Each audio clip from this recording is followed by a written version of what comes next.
thank you so much. It's so great to have all of you here, and especially the students who stayed and are listening, because this is for you. So if you were at my first meet and greet or any of my listening sessions, I promised you that whenever you came to my events, you would be surrounded by what? Students, children, right? Because they need to be our constant reminder of why we actually do this work. Why day in and day out we choose to put in the long hours. So whether it is hearing our wonderful students, looking at pictures of our students, or being greeted by the students that brought you in, we do it for them, and we specifically want them to surround us every single time that we're at an event. So there's a line down at the bottom of this presentation that I just want to focus on. So it says, together, creating educational excellence for our students, families, and community we serve. So a couple of words that are important there. Together. So we cannot be divided. We cannot do this work unless every person in this room decides that they are going to put aside whatever is happening and focus on the children. And we want not just educational achievement, but we want educational excellence. We want our children here in Stockton Unified to have people around us saying, we want that. How come we don't have that? How come we don't have that program? And then we say, well, come on over and you can be with us. And then the last three words are important. I talk a lot about whole child, whole family, whole community. Because the children in this room, they only spend 14% of their day with us. So if we do not support their families and the community, we will never accomplish what we need to accomplish, because we just can't. So if I only did what I was supposed to do 14% of the time, if I only worked on my diet 14% of the time, I would never get where I wanted to, because it's just not enough time. And so we need to make sure and recognize that. And this is who we serve. So about 50% of all of Stockton has no connection to the school district, none. They don't have a child in the system, they don't have a grandchild, they have no connection to us. So they only remember either going through the system, and maybe it wasn't a great experience, or maybe it was, or they have no connection to us. So this is who we are. We serve over 35,000 students, and we have almost 4,500 staff members that every day care about students and are trying to do the right work. We just have to put the systems, processes, and structures in place to allow them to do that work. Because do you know that the average Stockton Unified employee has been with the district more than 13 years? So the dedication is there. Just yesterday, I was at Fillmore Elementary, and people were like, oh, I'm an Edson grad, I'm a Franklin grad. I went through here. Ask the people that are in this room that are staff members, half of them, over half of them, actually are homegrown, probably more than that. They are from here. So the commitment is here. The people are here. We just have to make sure that we put the systems in place to do it. And so we do have 71% of our students are Latino, 9% Asian, 8% African American, 4% white. That to me is not as important as possibly even down below. So we have 24% of our students are English learners.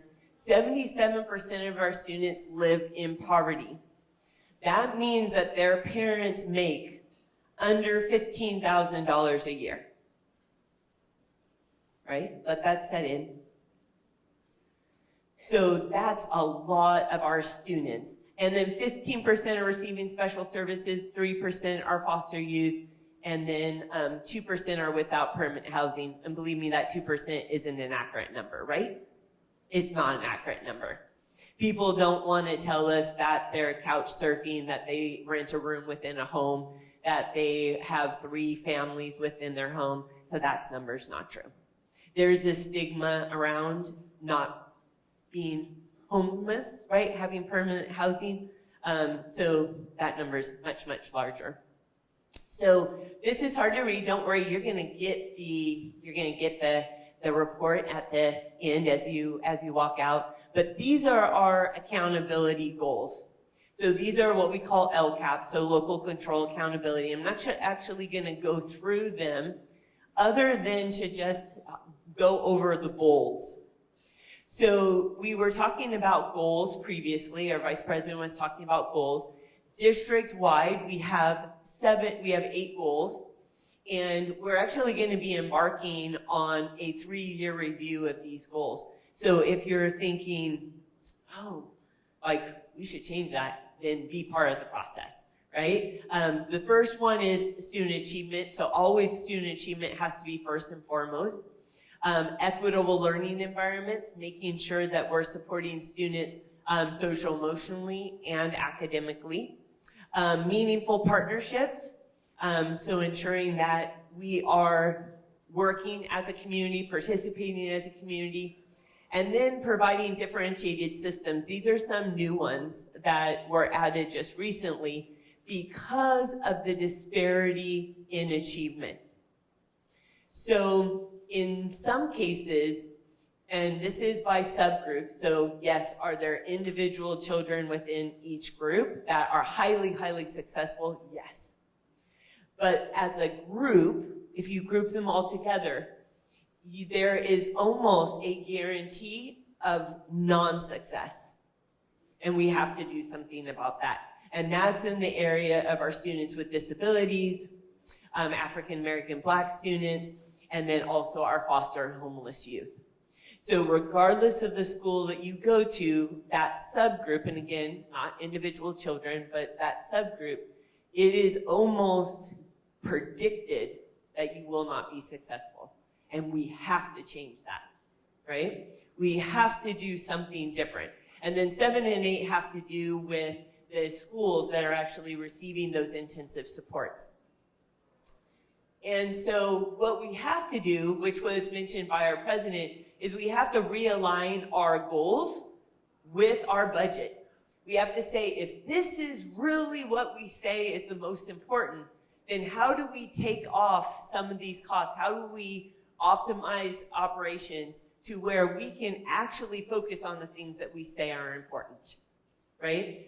So right now, you'll see that we have $409 million in the general fund. This is general fund. I will say that these numbers are unique, and it's across the state because of ESSER funding. So these are pretty unique, and every single school district in the state of California has the same issue. But what you will see is that we still are we're spending about 82% of our budget on salaries and benefits. Normally that amount is actually higher, and it needs to be higher. It will be higher once we don't have ESSER funding, because believe me, we won't be spending 7% on books and supplies. That's usually about 2 and not 7. And then this is where we're gonna hit the 11% services and operating costs. So we need to reduce the amount of consultants. We need to reduce the amount of outside services that we are going after so that we can actually invest in the staff that we have. So we can invest in the 4,500 staff members who are here every day. And so we are going, in just a few minutes, we're going to talk about some really wonderful things that Stockton Unified is already doing. And you'll see evidence of that in some of the data. But the data, we developed 8 KPIs, so key performance indicators, that we're going to constantly be looking at and saying, okay, are we going in the right direction?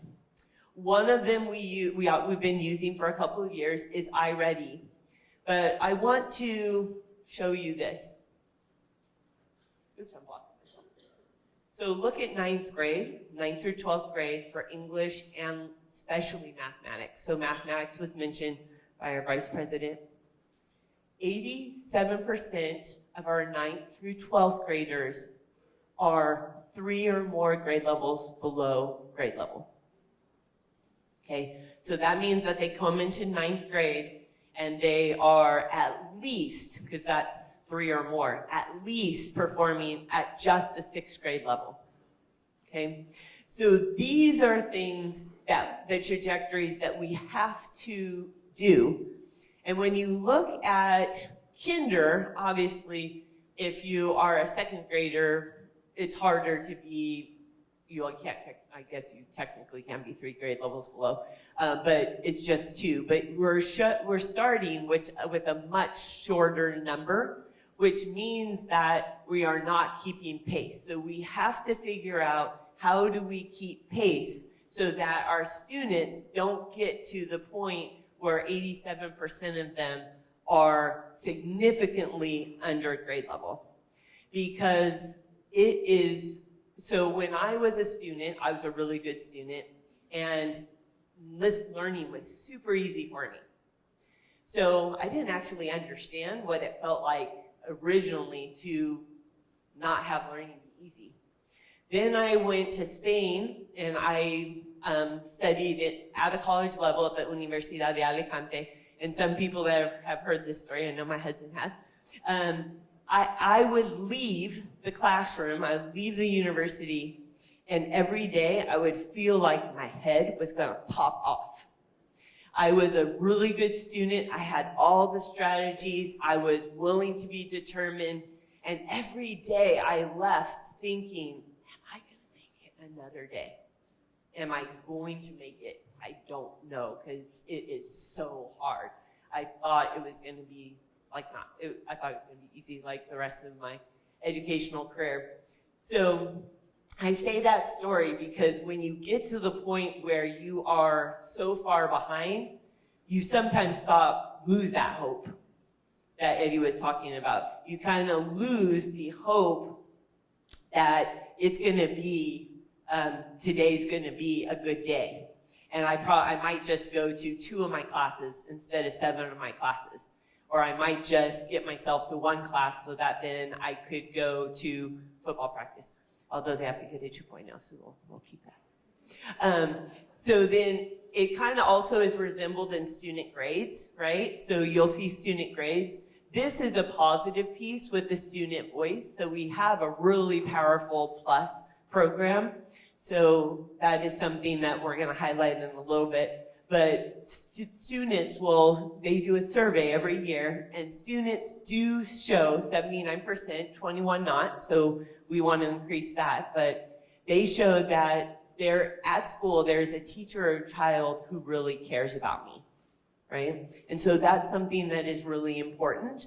But they also, a little over 2/3 say that, or under 2/3 say that they feel my voice matters to the adults, and the most important, I feel safe in my school. So what we did is, for our first 100 days together, so October 10th was 100th day, I had 4 top priorities. So I've said really clearly that I'm not going to be the type of superintendent that's going to come in and say, I know exactly what to do on the first day, and everybody, we're going to do this. Because I've had superintendents do that when I was in the cabinet seat, and I always wondered, how do they know? How do they actually know, right? And so we did a lot of listening, I did a lot of listening, and I want to thank my staff from my superintendent's office for doing every single one of these. So they did the 5 meet and greets, the 5 town halls, the 7 listening sessions.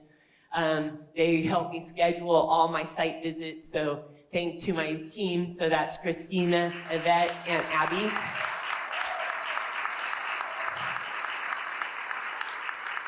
And then Melinda and Justin. Justin is our webmaster.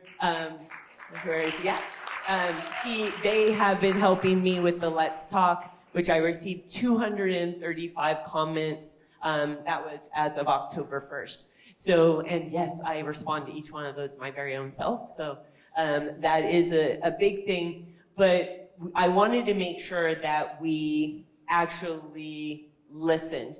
So we're running low on time, so I'm not going to go over this slide, but it is in the state of the district, and I think it's just important I'll read the top bullets, and then we're rushing a little bit because I'm going to zoom you into a classroom, because we're going to show you, not tell you, we're going to show you what it looks like.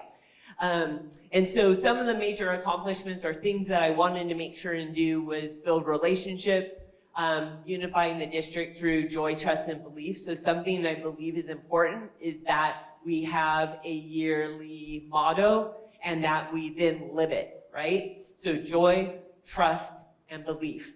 That we listen to multiple perspectives from all stakeholders, that we lead through a shared purpose and vision, and then that we celebrate early accomplishments.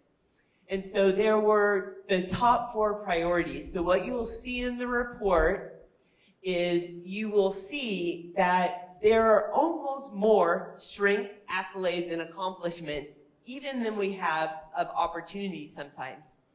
And that is because Stockton Unified actually has tons of really positive things happening. We just sometimes don't hear it because there is other noise that is happening out there. But what we need to do, and we have to do, is value what is happening and use that as a springboard to move forward. Not forgetting, right? Not forgetting what we are doing well, but use that as a springboard. So that's why each and every one of the priorities and the areas has a list of all these strengths, accolades, and accomplishments. And if you went to a town hall, a listening session, then your voice is up here. These came from you. I added on, and staff helped me add on some, but the grand majority, 80% of them or more, actually came directly from the stakeholders that were at those meetings. So those little stickies that you guys put on, all the different charts, they're up here. And so this, for example, was one of the most important, which was top talent. So ensuring that we retain and recruit top talent with the focus on retention, that we keep the 4,400 staff members that we have. And so you'll see the accolades, then you'll see opportunities. So these were things that, again, the people that came to the town halls and the listening sessions, they talked about that. That's what we asked them, these exact questions. And I mention that because we're going to keep having them. We're going to keep having town halls, and we're going to keep having sessions. And so if you come, your voice will be heard. And they will then become part of the actions. So our president talked about action. So what are we doing, right? Less talk, more action. And so the priority recommendations that you see in each and every category are what is my promise that we're going to do this year. So if you want to know, what's that superintendent going to do for the rest of the school year? Read those priority recommendations. Because at the end of the school year, we're going to actually hold me accountable to it. We're going to say, how much did we do and how much did we not do? Right? So in terms of this, it's talking about creating an orientation program for new classified staff. So we have a really great certificated program for our teachers that Yulin's team created and does. But we don't necessarily have that for the classified staff. So that's one. We're going to keep having those town halls. And then we have about 120 staff members who are going to start next week a social emotional support for them. It's a 6-part series called Educators Thriving, and we're going to continue to do those cohorts and expand those cohorts. Priority 2 is around teaching and learning. And so these are all the accolades. I just want to mention, because the district is doing more things that are really powerful than most school districts. We just have to figure out, how do we leverage those powerful things to help further impact achievement, right? So whether it is full-blown SIPS implementation or district-wide AVID implementation, those are all very powerful things that we need to continue to do. And I have to say, we have some fantastic specialty programs. We have fantastic comprehensive programs too. But we have fantastic specialty programs that are like 2/3 full right now. And so one of my goals is going to get people throughout the Stockton area to say, I need to get my child in that school, right? And it could be the same as Fremont Elementary, right? Did everyone in this room know that Fremont Elementary is a major art school?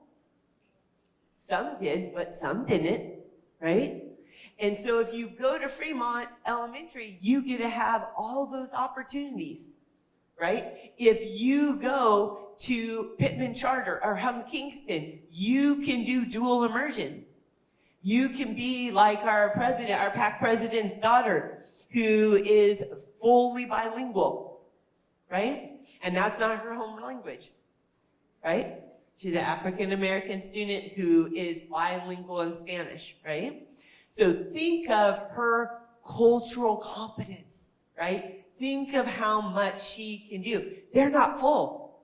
We have tons of space in our dual immersion programs, right? So all these programs that are listed, whether it is STEM focused or it's Weber Institute, early college, talking about our Stockton Early College Academy and Pacific Law Academy, both of those were named in U.S. World as top high schools in the nation.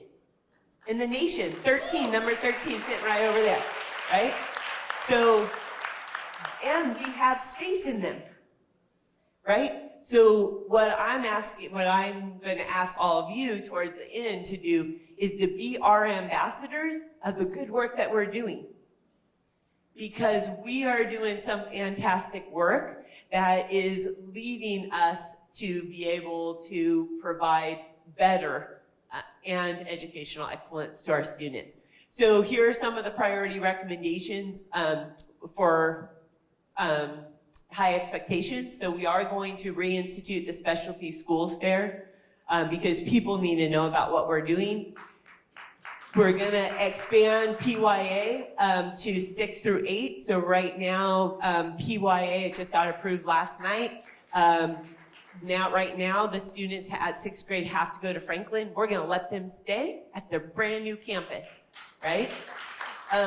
We're going to explore the idea of the virtual or alt-ed option for our 6th through 12th grade students. Right now, we don't have an option for them.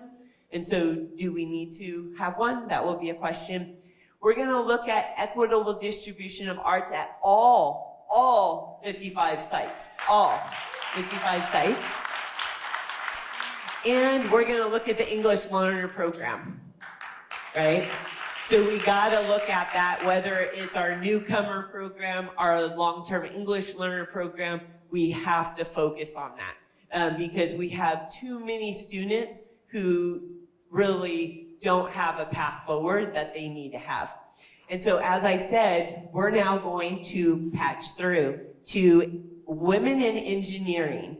So that is actually here in, women in construction, it's still as interesting.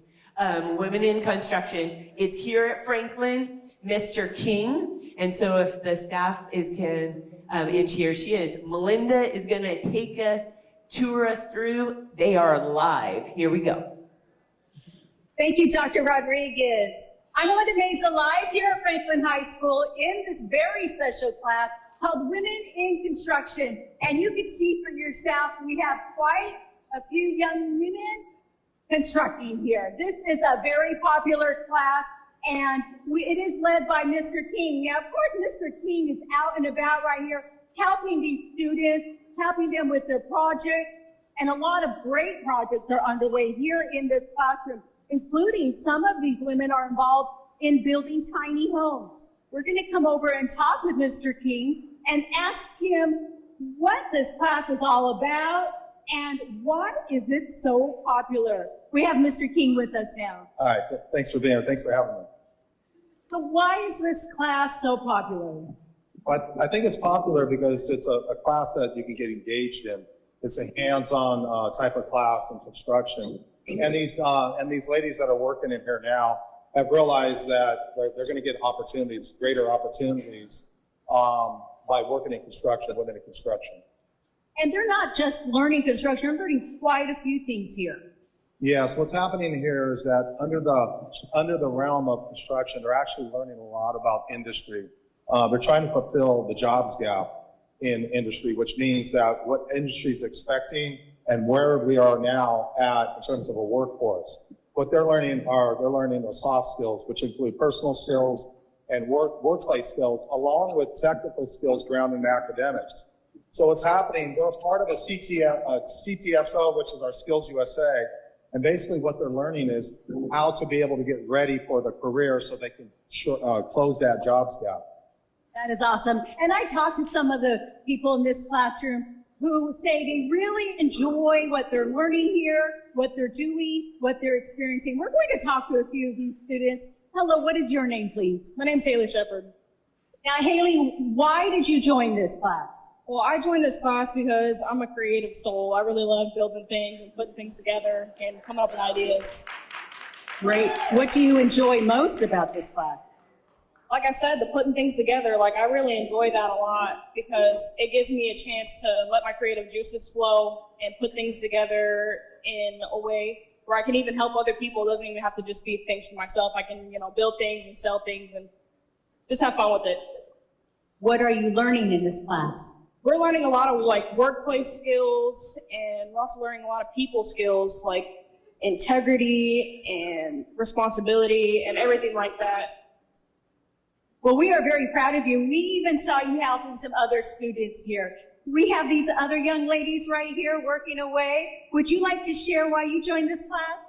I joined the class to maybe branch out more with women that understand how it is in the community and get to know them better.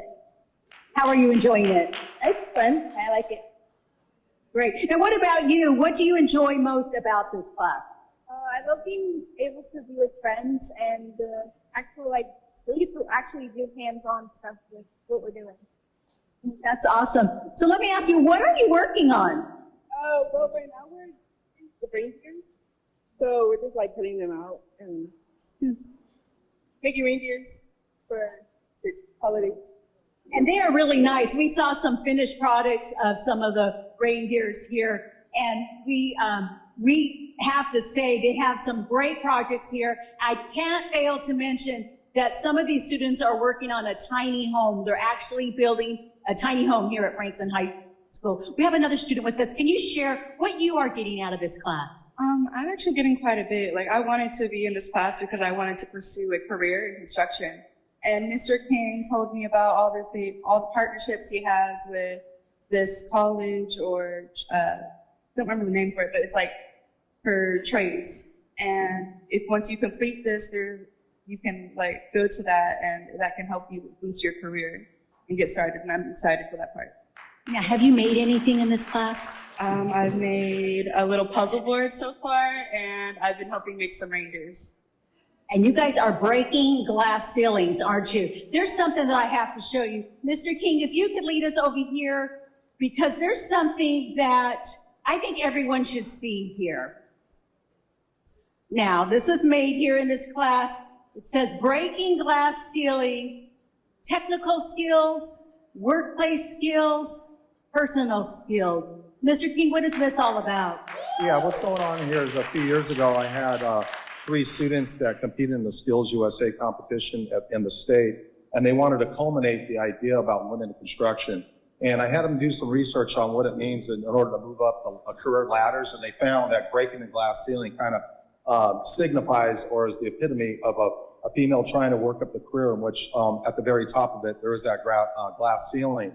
So I had 3 students that competed, and these are they know that they're learning in terms of being able to get to that glass ceiling and to understand personal skills, understand workplace skills, and technical skills grounded in academics. And they were able to build this with a few of their teammates, and they were able to show it off in front of judges, and they were very successful. They did finish second in California, but in the meantime, those same students that just recently graduated from Cal State Stanislaus, and I just got a thank you from them after their graduation, and much of the skills that they worked on at that point, they are now using in the real world. So. That's right. You're teaching magnificent things here. And like I just mentioned, one of the projects underway in some of your other classes here is a tiny home. Tell me a little bit about that. Yeah, the tiny home is kind of just a natural progression about where I need to teach my students and where they need to go in terms of industry needs. It is a construction class, so they basically have to be able to understand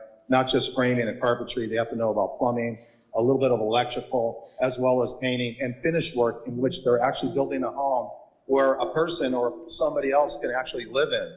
And that's just a culmination of them learning from the basic skills of the machines and the tools of basic work into something that's a little bit more progressive. That's awesome. This is a very progressive classroom. You know, I want to just give you a view of this classroom because you could see there are a lot of people working away, and there's a lot of team spirit here. You could see they help each other out. They're learning not only this construction, they're learning marketing, they're learning finance, they're learning engineering, a lot of things here at Franklin High School. They should be very proud of this class. Right now, I'm live in Women in Construction at Franklin High School. I'm Melinda Meza. Back to you, Dr. Rodriguez.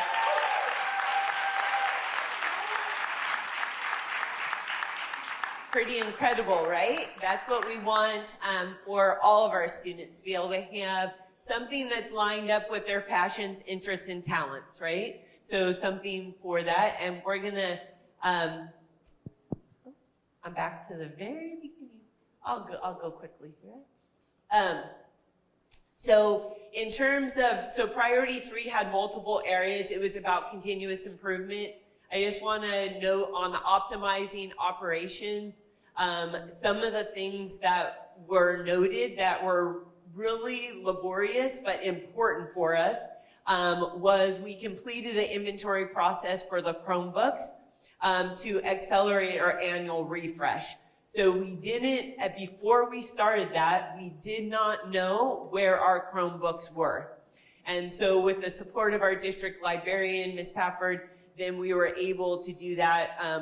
Our interim CBO and assistant superintendent of ed services both led that charge.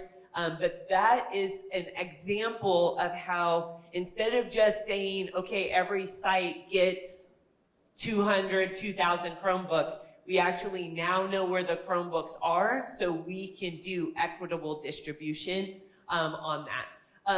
And then some of the priority recommendations, and the tech team will love this one. It is to increase the number of site techs to support site-based technology. So we have very few in the district, and so we really need to continue to do that. Reduce the number of high-cost consultants. Implement Escape Frontline. We have to do that. It is a painful process, but it will help us with our budget. And then we have to address chronic absenteeism. 1/3 of our students do not come to school on a regular basis. 1/3. So we have to figure out a way to get kids to come to school and figure out what that is. Is it because they were like me and they feel like their head's about to explode and so they're like, I don't want to go, right? Or is it because we haven't provided the social emotional support that we need? Or is it that we need to support their families more so that then they can be successful alongside their families? Priority 4 was community trust. And so we did some really important things. The second to last bullet was that we did create the funding plan that President Flores mentioned for the ESSER positions. It was 143 positions that we could not let go. So we had to figure out how are we going to fund that. So that took my whole cabinet team. So that took my assistant soup of HR, Gascat Rios, and also my interim CBO and the rest of cabinet to say, where can it go forward? Dr. Susana Ramirez, who helped support the Title I and all of the work on that, was instrumental in trying to figure out how can we use alternate funding legally to support these positions. So when I say it was a team effort, it really was. I will publicly state this. I have a rock star cabinet. I have a rock star cabinet who is willing to work long hours.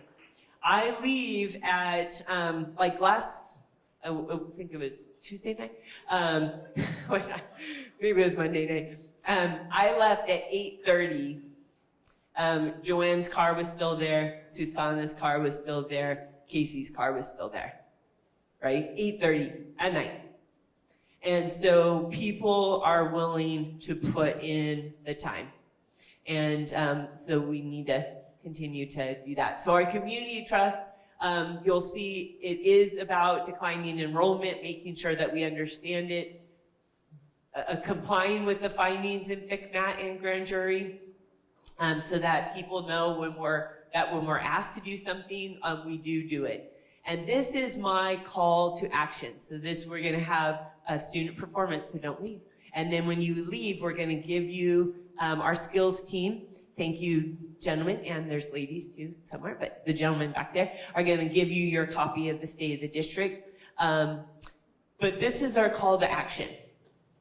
So we need courageous leaders more than ever, right? We need people who are going to put children first and be willing to do large-scale organizational change, which is not easy, right? People often say we need change, and then as we're doing change can be painful.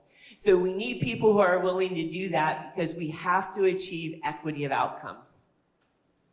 We can't remember the KPIs that we were showing. We can't continue to have that.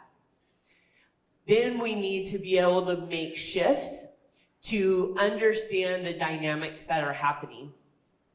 Things are different since COVID. We can't bury our head in the sand and say they're not, because they are, right? We thought for a while it was just, it's just the first year back, but things are different. And so how do we actually look at those dynamics and address things, understanding that the dynamics have changed? And then how can we remove systemic barriers? They're there for a reason, so they're not easy to move, right? Status quo is there for a reason because it benefits someone. So what we have to do is we have to say, okay, we're going to remove those systemic barriers and do what's right for children. And so our children, our families, and our community need us. They need each and every one of you.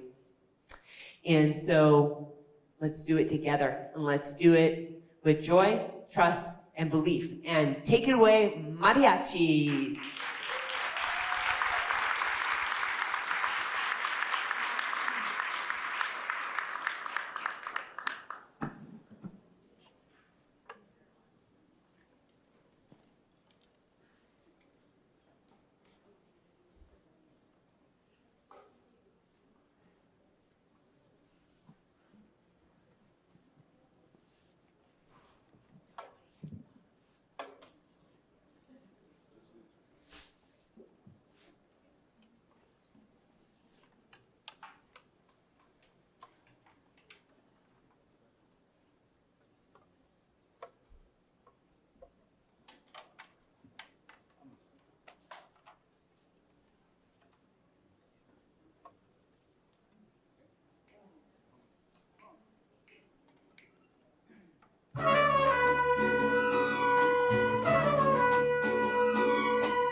queda 1%.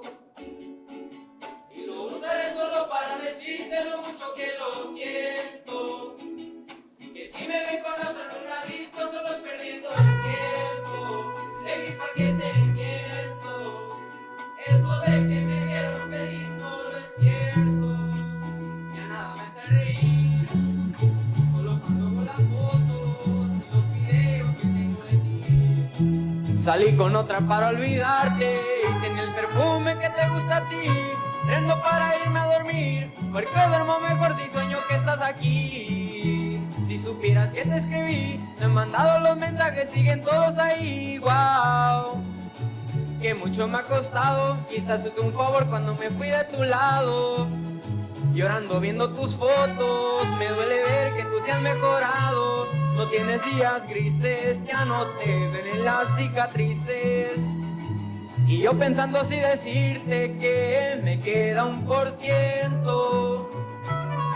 Y lo usaré solo para decirte lo mucho que lo siento. Que si me ven con otra en una disco solo es perdiendo el tiempo. Baby, pa' que te miento. Eso de que me vieron feliz no lo es cierto. Hace tiempo no pensaba en ti, aburrido a tu mamá en ti. Baby, yo sé que a ti te va bien, que de mí tú no quieres saber. Que yo mismo siente, buscando contigo como si pasarías. Siento que ya no estoy en tu corazón, ahora estoy en tus pies. Rogándote, en el dolor ahogándome. Los muchachos están invitándome a salir, la paso bien, pero siempre termino extrañándote. En el dolor ahogándome, ey, las morritas sexeándome, ey, que dónde vamos hoy, pero me queda 1%. Y lo usaré solo para decirte lo mucho que lo siento. Que si me ven con otro en una disco solo es perdiendo el tiempo. Baby, pa' que te miento. Eso de que me vieron feliz no lo es cierto. Y esto es Mariachi Voz Campesina. Y el maestro Luis Tito Talamantes.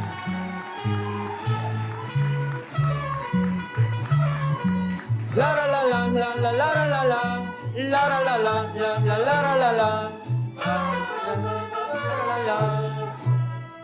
Me queda 1%.